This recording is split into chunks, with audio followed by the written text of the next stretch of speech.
हत्यारा आईना। पुराने जमाने की एक खूबसूरत हवेली में एक आईना रखा हुआ था, जिसे विरासत के तौर पर संजोकर रखा गया था। उसकी कारीगरी इतनी बारीक थी कि देखने वाले उसकी चमक में खो जाते थे। लेकिन इस आईने के साथ एक खौफनाक रहस्य भी जुड़ा हुआ था। कहा जाता था कि इस आईने में देखने वाला अपनी असलियत खो देता है और उसकी जगह एक भयानक छवि रह जाती है। यह आईना कई वर्षों तक हवेली के अंधेरे कोने में बंद रखा गया, जब तक कि वह किसी न किसी की नजर में न आ गया। मैं अंजलि हूँ और मेरा काम पुरानी धरोहरों और ऐतिहासिक वस्त्रों को खोजकर उनके बारे में जानना है। एक दिन मुझे खबर मिली कि एक पुराने राजमहल की नीलामी होने वाली है, जिसमें कई दुर्लभ वस्तुएं बेची जा रही थी। मेरा ध्यान तुरंत एक आईने पर गया, जिसकी खूबसूरती ने मुझे मंत्रमुग्ध कर दिया। मैंने सोचा यह तो एक अद्भुत खोज होगी और मैंने उस आईने को खरीद लिया। हालांकि नीलामी के दौरान किसी ने मुझे चेताया कि यह आईना शापित है, लेकिन मैं पुरानी कहानियों में विश्वास नहीं करती थी। मुझे लगा यह सब बस एक अंधविश्वास है। आईना मेरे घर के एक कमरे में अब सज चुका था और मैं उसकी खूबसूरती में खोई रहती थी। लेकिन मुझे नहीं पता था कि इस आईने ने मेरे लिए क्या योजना बनाई थी। पहली रात मैं सोने के लिए गई, लेकिन आधी रात को मेरी नींद टूट गई। मुझे ऐसा लगा जैसे कमरे में कोई और भी है। यह क्या हो रहा है, मैंने सोचा और उठकर आईने की तरफ देखने लगी।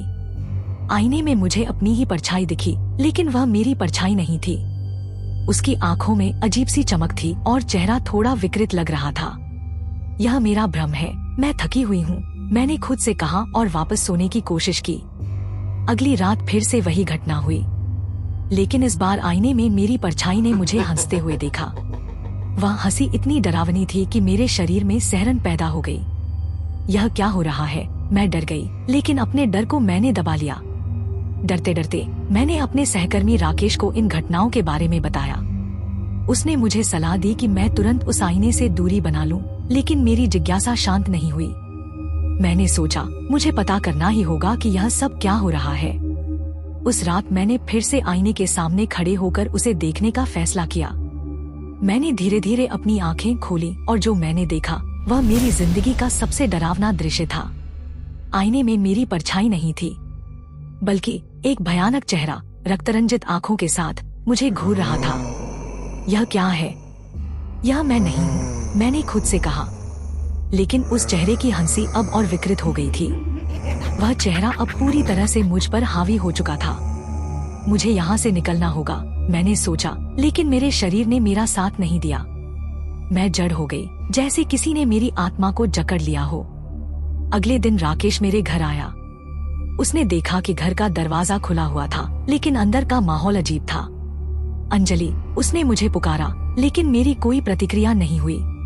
जब वह कमरे में आया तो उसने देखा कि मैं आईने के सामने खड़ी थी, लेकिन कुछ बदल गया था। राकेश की नजर मेरी आंखों पर पड़ी। यह अंजलि की आंखें नहीं हो सकती, उसने सोचा। मेरी आंखें अब लाल थी और मेरे होठों पर एक अजीब मुस्कान थी। तुम ठीक हो? उसने पूछा, लेकिन मैं चुप रही। राकेश ने जब आईने की तरफ देखा तो उसने देखा कि मेरी परछाई अब आईने के अंदर कैद हो चुकी थी और उसके स्थान पर एक नया चेहरा उभर रहा था, रक्तरंजित, विकृत और भयानक। यह सब सच था। राकेश की आंखों में डर झलकने लगा। उसने दरवाजा खोलने की कोशिश की, लेकिन दरवाजा बंद हो चुका था।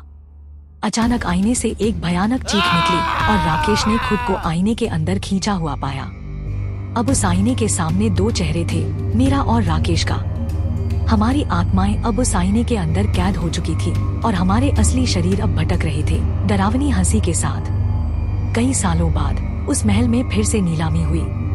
एक और व्यक्ति ने उस आईने को उसकी खूबसूरती से मोहित होकर खरीद लिया, लेकिन उसे नहीं पता था कि वह क्या खरीद रहा था। अब वह शापित आईना एक और आत्मा की तलाश में था और उसके सामने बैठा व्यक्ति उसे देख रहा था, बिना यह जाने कि उसकी आत्मा अब कितने समय की मेहमान है। आईना अब भी इंतजार कर रहा है तुम्हारे लिए। अगर आपको ये डरावनी कहानी पसंद आई हो तो कृपया चैनल को सब्सक्राइब करें और बेल आइकन दबाना न भूलें, ताकि आपको अगली भयानक कहानी का नोटिफिकेशन मिल सके। धन्यवाद।